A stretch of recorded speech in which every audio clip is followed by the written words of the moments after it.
Assalamualaikum warahmatullahi wabarakatuh. Perkenalkan, nama saya Abdul Aziz. Saya sekarang berada di lokasi yang berserbangan dari Universitas Al-Islam Bandung.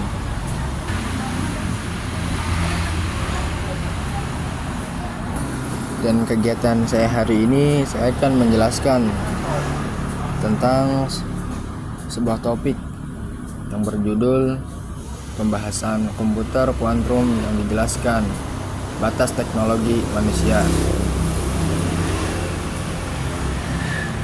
Sejak tahun 1960-an, teknologi komputer telah berkembang pesat mengikuti hukum Moore yang menyatakan bahwa jumlah transistor pada sirkuit terpadu akan terlibat ganda pada setiap 2 tahun. Perkembangan ini memungkinkan komputer menjadi lebih kecil, lebih cepat, dan lebih efisien dari waktu-waktu. Namun, kini teknologi tersebut mendekati batas fisika. Momen seperti ini, transistor telah menyusut hingga mendekati ukuran atom, membuat teknologi klasik sulit mengatasi tantangan yang baru. Efek fisika kuantum mulai mempengaruhi cara kerja komponen tersebut, dan ini menjadi penghalang bagi kemajuan lebih lanjut. Dalam konteks ini, komputer kuantum muncul sebagai inovasi radikal yang mampu mengatasi keterbatasan komputer klasik. Video ini membahas prinsip kerja bagaimana komputer kuantum, tantangan yang dihadapinya, serta potensi besar yang ditawarkan untuk berbagai ilmu yang baru. Komputer klasik dan batasannya. Komputer klasik kita gunakan sehari-hari dengan menggunakan prinsip logika biner.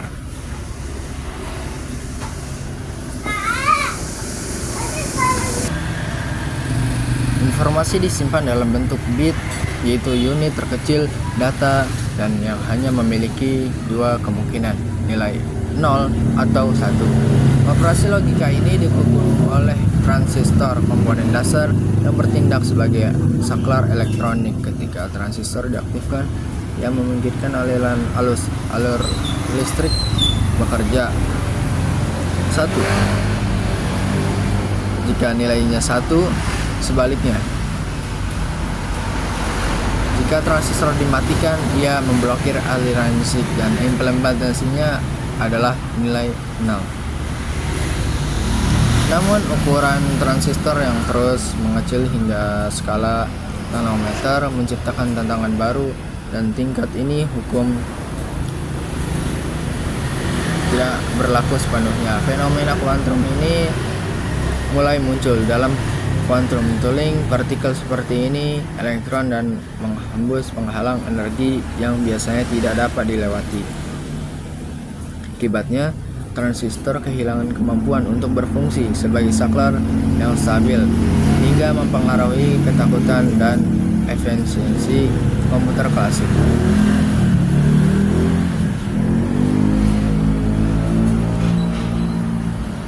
Sebagai contoh, jika transistor tidak dapat dikendalikan alur listrik dengan sempurna, kesalahan perhitungan dapat terjadi. Ini menunjukkan bahwa teknologi komputer klasik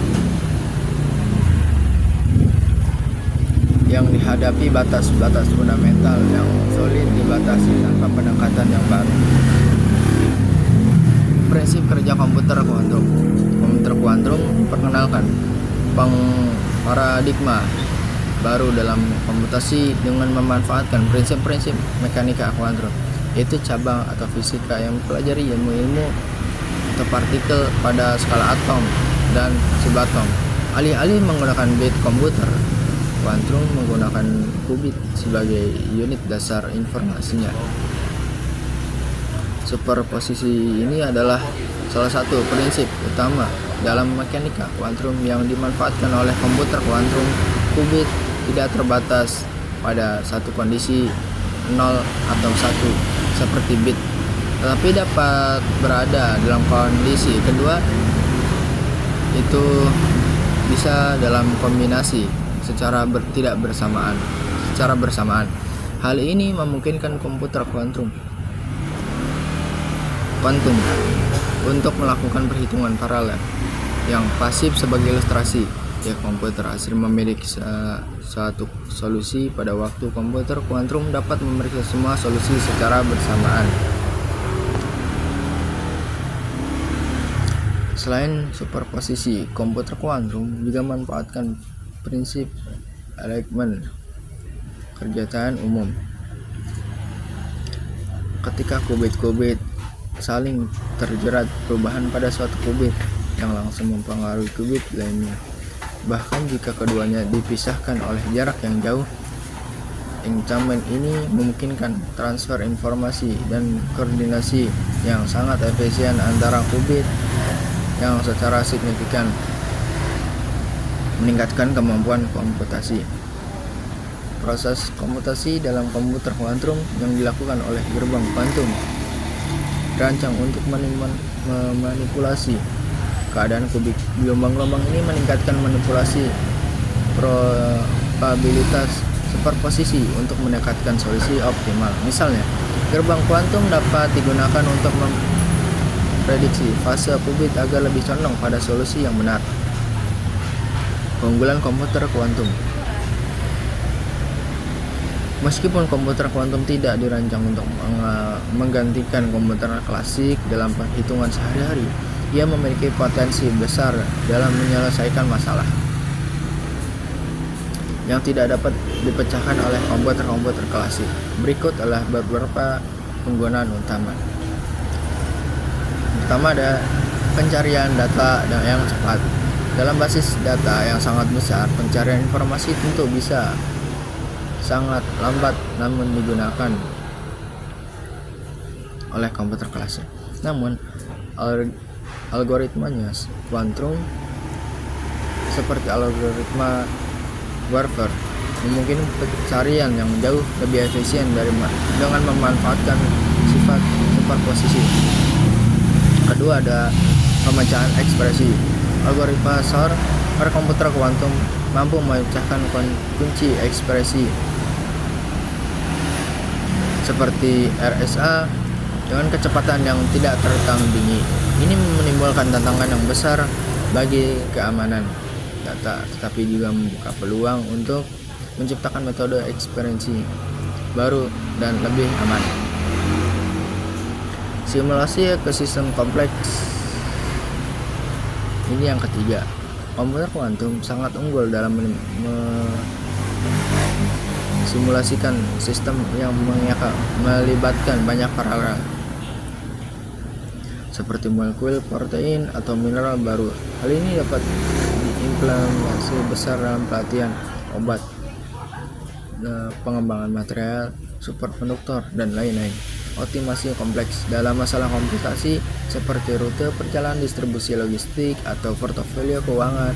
Komputer kuantum dapat mengevaluasi kuantum miliaran, memungkinkan dalam waktu yang singkat memberikan solusi optimal yang tidak mungkin dicapai dengan komputer klasik.